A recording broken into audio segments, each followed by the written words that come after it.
उपमुख्यमंत्री अजित पवारांनी घेतली कसपटे कुटुंबियांची भेट. संपूर्ण प्रकरणाची माहिती घेत केलं कुटुंबियांचं सांत्वन. वैष्णवी हगवणे प्रकरणात कुणाची हायगाय केली जाणार नाही. कसपटे कुटुंबाशी चर्चा केल्यानंतर अजित पवारांचं आश्वासन. वैष्णवी आत्महत्या प्रकरणी 7 दिवसानंतर सासरा राजेंद्र हगवणे आणि दीर सुशील हगवणेला अटक. पहाटे 4:30 वाजता बावधन पोलिसांकडून अटक झाल्याची माहिती. राजेंद्र आणि सुशील हगवणे यांना 28 मे पर्यंत पोलीस कोठडी. मान्सून पुढील 2 दिवसात केरळमध्ये दाखल होण्याची शक्यता. 1 जूनपर्यंत महाराष्ट्रातही येण्याची शक्यता. हवामान विभागाची माहिती. पालघरमध्ये मान्सूनपूर्व पावसाची धुवाधार बॅटिंग. मुसळधार पावसामुळे मुंबई अहमदाबाद राष्ट्रीय महामार्गावर पाण्याचं साम्राज्य. रत्नागिरी, सिंधुदुर्ग आणि रायगडमध्ये काही भागात अतिवृष्टीची शक्यता. मुंबईत प्रादेशिक हवामान केंद्राची माहिती. मध्य महाराष्ट्रातील घाट परिसरात देखील जोरदार पावसाचा अंदाज. मुंबईत पावसाचा जोर कमी राहणार. खबरदारी म्हणून येलो अलर्ट जाहीर. सिंधुदुर्गातील करूळ घाटातली दरड हटवली, मात्र वाहतूक धीम्या गतीनं सुरू. मुसळधार पावसामुळे घाटात दरड कोसळल्यानं वाहतुकीचा झाला होता खोळंबा. रत्नागिरीत पावसामुळे पोमेंडी खुर्दमधील संरक्षक भिंत कोसळली. दुर्घटनेत 3 जण जखमी. जखमींमध्ये 2 वर्षाच्या मुलांचाही समावेश. हिंगोली जिल्ह्यांमध्ये आज दुपारच्या सुमारास जोरदार स्वरूपाच्या मान्सूनपूर्व पावसाची हजेरी. पावसानं उघडीप घेतल्यानंतर आज वादळ वारे आणि जोरदार पावसामुळे शहरात पाण्याचं साम्राज्य. गेल्या 4 दिवसांपासून साताऱ्यात मुसळधार पावसाची हजेरी. कृष्णा वेण्णा नद्यांना पूर परिस्थिती निर्माण. साताऱ्यातील संगम माहुली येथील छत्रपती थोरले शाहू महाराज यांची समाधी पाण्याखाली.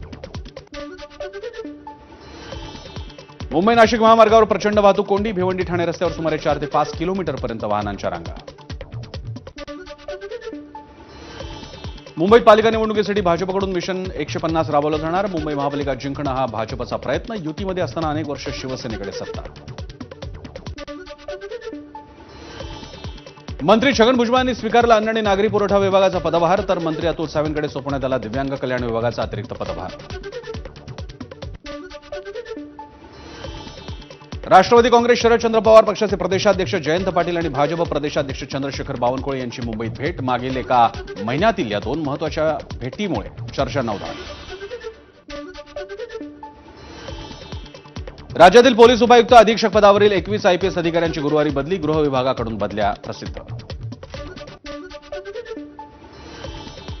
भिवंडीत पावसाळ्यातील दुर्घटना टाळण्यासाठी 21 अति धोकादायक इमारती केल्या निष्कासित. ठाणे मनपाच्या हद्दीतील धोकादायक आणि अति धोकादायक इमारतींचा प्रश्न ऐरणीवर.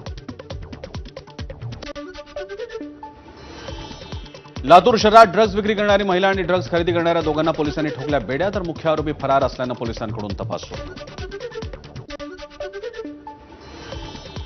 साताऱ्यातील कराडच्या तासवडे एमआयडीसीतील 6 कोटींचं कोकेन ड्रग्ज पकडलं. सूर्यप्रभा फार्मकेन कंपनी सापडले 1370 ग्रॅम कोकेन. 5 संशयितांना घेतलं ताब्यात. गडचिरोलीत मुसळधार पावसात अभियान राबवत 300 जवानांनी 4 नक्षलवाद्यांचा केला खात्मा. 4ही नक्षलवाद्यांवर होतं 14 लाखांचं बक्षीस. मोदी सरकारला आरबीआयकडून 2.68 लाख कोटी रुपयांचा लाभांश. रिझर्व्ह बँकेकडून सरकारला मिळणारा लाभांश वित्तीय तूट कमी करण्यासाठी महत्वाचा. श्रीकांत शिंदेच्या नेतृत्वात खासदारांचं शिष्टमंडळ दुबईत. गुरु नानक दरबार आणि बीएपीएस हिंदू मंदिरात दर्शन घेत केली प्रार्थना. राष्ट्रीय सुरक्षा सल्लागार अजित डोवाल रशियाचा दौरा करणार असल्याची सूत्रांची माहिती. ऑपरेशन सिंदूरनंतर डोवाल यांच्या दौऱ्याला महत्व. अमेरिकेचे राष्ट्राध्यक्ष डोनाल्ड ट्रम्प यांची अॅपलला धमकी. आयफोनचे अमेरिकेत उत्पादन न केल्यास कमीत कमी 25% कर लावला जाणार.